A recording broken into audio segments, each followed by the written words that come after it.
page-turners, and welcome back to the channel. I'm Matthew, the man with the hat, who reads. And as I've been going here through Fantasy February, I was trying to come up with a good video I could put out for Fantasy February, in the fantasy month, of course. And I was first thinking I'd do a video about fantasy standalones. It's really hard to find a video for make a video for fantasy standalones because there's just not a lot out there. And I can see why. Fantasy writers, when they write a fantasy novel, they usually create a world and they want to, of course, set a bunch of adventures in that world with those characters or other characters of that sort. So I get it. And also, Matt at Baskin Story kind of beat me to it and made a fantasy standalone video anyway. So he had a great video. I will link his video down below because he did a really great job with it. And since some of mine were different than what he had, but I still didn't really have enough to make a video I thought worthwhile, I decided to look at something a little differently and talk about fantasy series or novels in specific series that you don't need to read the whole series. Now, I'm not saying you shouldn't read the series for some of these. I haven't read all of them in some of these series, but I will get into that as we talk about them. But I'm essentially saying you can read the first book of these series to try them out and not feel like you're getting a bunch of cliffhanger endings or a bunch of plot threads that are necessarily saying you need to read the next ones right now. Because I understand people who haven't ever really read much fantasy, they don't want to get committed into a huge 20-volume series. Here's looking at you, Wheel of Time. I get it. So this is essentially just talking about some of these series that you can read one, like the first one, or even a middle one, as I have one of these that I can talk about, and you'll be fine. You don't need to read the whole series. You should, but you don't need to. So let's start off with some more young adult aiming ones here first, because that's kind of where I got my first foray into fantasy with a series I haven't really talked about on here before, Brian Jake's Redwall series.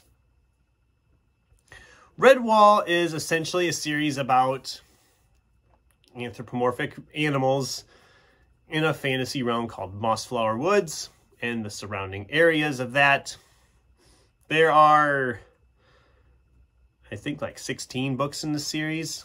I don't remember. I didn't read them all. The biggest problem with these, if you try to read them in publication order, is that the chronology is all screwed up. I mean, you have book 1, Redwall, which is the one I'm specifically mentioning here. But then all of a sudden, book 2 is set like a couple hundred years before that. And then book 3 is an exact sequel to Redwall. And it's a mess chronologically. If you're reading them in publication order, you have to go find a chronological order. But they all kind of stand alone as their own thing, though, too. Even though they're all set in this same kind of world, they're all pretty standalone. And Redwall is probably my favorite of the ones I've read. I've read like 6 or 7 of them, I think. I don't remember how many I've read. But I think Redwall was always one of my favorites because it just kind of sets the tone for the whole series. You have the mice of Redwall Abbey. They are being attacked by a terrible, evil fox, if I remember correct. Isn't it a fox? It's been a while. I think it's a fox. And they're kind of being held there. And the young mouse, Matthias, decides he wants to try to defend Redwall and become a great warrior, like his idol, the ancient hero Martin the Warrior. And it's a sword, and it's a fantasy sword swashbuckling story with mice and rabbits and all that good stuff. And it's a fun title, a fun series as a whole if you read any of them. But you can read Redwall and not read any more. But I will also say Brian Jakes does an amazing job of describing feasts and meals. I mean, he makes me hungry every time I read some of his passages where he's talking about food. So everybody knows this series. I'm, of course, talking about Harry Potter and the Sorcerer's Stone. And I know, I can't believe I'm saying that you should not read you don't need to read the whole Harry Potter series. Hear me out, people who are now angry. But Harry Potter and the Sorcerer's Stone, when you look at it by itself, if you've never read any Harry Potter before, and you just picked up the first book, you do get an enclosed story. Are there some plot threads left kind of hanging? Yeah, I mean, they are saying it's his first year at a 7-year wizarding school. But as a whole, if the book would not have become the big phenomenon it became, if it would have just gotten published, a little fanfare or whatever, you could have read it and enjoyed it as a standalone project and not really continued on. And I still feel that way. You can technically read the first Harry Potter book and enjoy it and then never pick up another one and be fine. Now, if you were picking up a couple of them, at that point, you want to get more into it because, especially around by book 3, they really start to tie in more to the world, and there's a lot more story arcs being connected to everything else. But book 1, specifically, you don't need to read anything more than that if you don't want to. If you want to just try Harry Potter and see what the fuss is about. I mean, if there's actually somebody out there who hasn't read Harry Potter by now, but you know what I mean. Another one that'll probably get people mad is The Hobbit. Because I know people love The Lord of the Rings, and I myself am among them. And I understand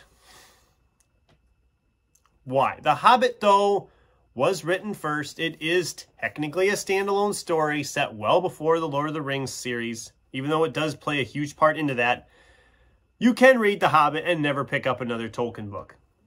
I don't think you should do that because Tolkien is one of the greatest fantasy writers of all time and has such a knowledge of world building that you really want to return to his world.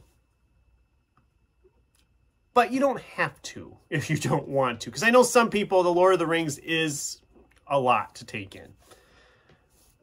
I enjoy it. It's been a while since I've read it, but I do enjoy it. All right.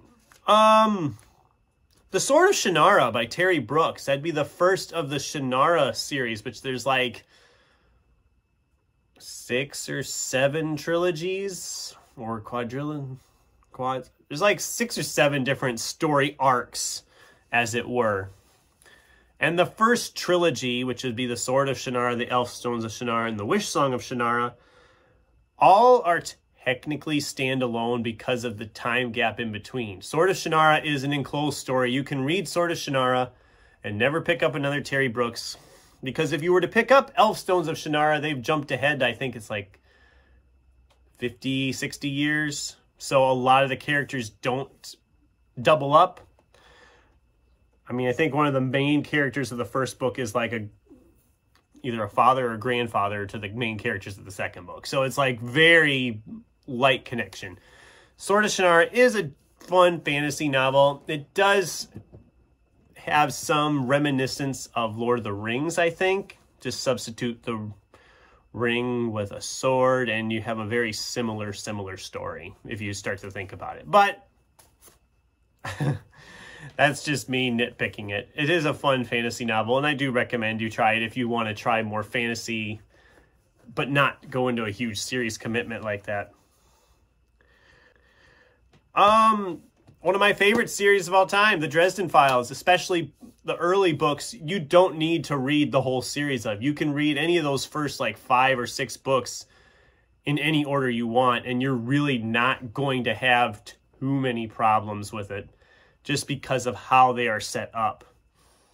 When you get into like book 7, then you're going to kind of want to start reading them in order because they start really building off the previous books. But those early books, especially the first couple, they're very episodic, self-contained stories. You can enjoy them without having to read all the other ones. And I do always recommend that series because that is a fun series that I've enjoyed for a long time. But it kills me to say that. You don't need to read the whole series if you don't want to. But if you want to try it, you don't need to worry about there being huge commitments that you feel like you're going to miss anything. So definitely try it if you haven't. Stormfront being the first book. Definitely try the series out. I know some people don't like the earlier books, but I thought they were fun. I enjoyed them. And the last series I wanted to talk about, it's very hard to pinpoint this one. That's be Terry Pratchett's Discworld series. I've talked about this series on the channel before. It is a very open series. There are multiple story threads throughout and series within the series.